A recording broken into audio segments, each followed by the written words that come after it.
देखिए हाथों में हथियार लेकर किस तरीके से बदमाश खुलेआम ताबड़तोड़ फायरिंग कर रहे हैं। ये दरअसल धमकी दी जा रही है कि जो भी शराब ठेकेदार है वो नीलामी प्रक्रिया में हिस्सा लेगा तो उनका क्या हश्र होगा।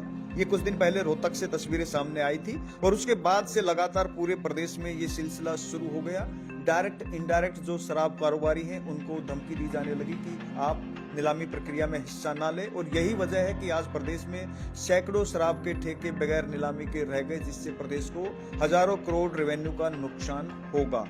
पूर्व डिप्टी सीएम दुष्यंत चौटाला ने सीधे तौर पर हरियाणा पुलिस की कार्यप्रणाली पर सवाल उठाते हुए कहा कि डीएसपी स्तर के 2 बड़े पुलिस अधिकारी और 4 इंस्पेक्टर इस पूरी प्रक्रिया में शामिल हैं। अगर मुख्यमंत्री और डीजीपी मांगेंगे तो मैं उनके नाम देने के लिए भी तैयार हूं। कहीं न कहीं सरकार के इशारे पर ही ये जो गैंगस्टर हैं, गुंडे हैं, ये शराब कारोबारियों को धमका रहे हैं, इसलिए नीलामी नहीं हो रही। सुनिए क्या कहा दुष्यंत चौटाला ने। अब जब सरकार बदमाश को शह देगी तो बदमाश सरकार को मात देगा। मैं तो आज ऑन रिकॉर्ड कह देता हूं कि आज भी पुलिस प्रशासन के डीएसपी रैंक के 2 ऑफिसर, इंस्पेक्टर रैंक के 4 ऑफिसर इन गुंडा तत्वों से मिलकर ये जो स्थिति प्रदेश की बनी है इसकी कार्रवाई कर रहे हैं। और इस बारे में पूरी तौर पर मुख्यमंत्री को भी पता है, वो भी चुप है, डीजीपी को भी पता है। अगर मुख्यमंत्री डीजीपी चाहते हैं तो बकायदा उन अधिकारियों के नाम भी उनको लिखकर दे देता हूं। और जिस तरह की घटनाक्रम बन रहा है, कहीं ना कहीं पुलिस और गुंडा तत्वों की मिलीभगत से प्रदेश में आज ये माहौल बना है।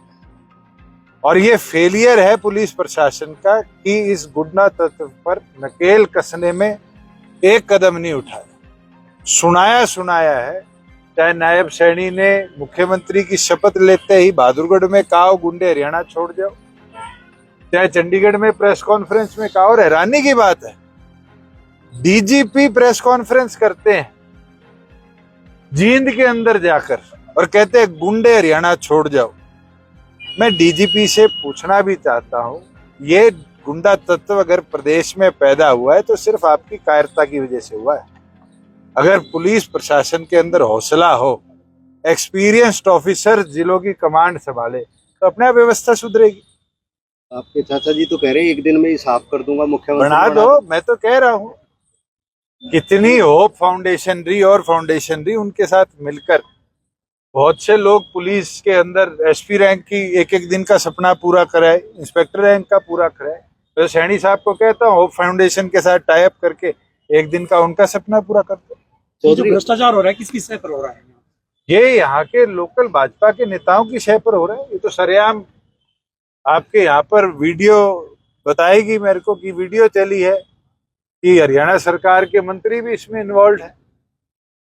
और अगर इस तरह की इन्वॉल्वमेंट है तो मैं मानता हूं कि प्रदेश की बड़ी भयानक स्थिति आने वाले भविष्य में। दुष्यंत जी, चौधरी ओम प्रकाश चौटाला कहते थे जब रोहतक से सीटें निकलेंगी तब सत्ता बनेगी, तो स्टेट ऑफिस रोहतक में बना दिया है, क्या वही वजह है? देखिए, हमने तो पार्टी का ऑफिस चंडीगढ़ से रिलोकेट किया है और मैं मानता हूं उस बहाने हमें रोहतक के अंदर पार्टी गतिविधियां भी और बेहतर तरीके से करने का, और सेंट्रल हरियाणा होने के नाते पूरे हरियाणा के अंदर की गतिविधि मॉनिटर। और पिछले 15 तारीख से आज 23 तारीख हुई, 8 दिन में जिस तरीके से 22 के 22 जिलों में सदस्यता अभियान चलाया गया है, ये साथियों की मेहनत है कि बहुत से साथी घर वापसी भी कर रहे हैं, बहुत से नए साथी भी जुड़ रहे हैं और खास तौर पर युवाओं का जोश भी साथ जुड़ रहा है। क्या भूपेंद्र सिंह हुड्डा टारगेट? मेरा टारगेट तो नहीं है, उनका मैं जरूर बन सकता, क्योंकि ये लोग ये कहते हैं कि भूपेंद्र सिंह हुड्डा गढ़ है और वहाँ पे स्टेट ऑफिस। भूपेंद्र सिंह हुड्डा ने तो इस चुनाव में जिस तरह भारतीय जनता पार्टी की मदद करी है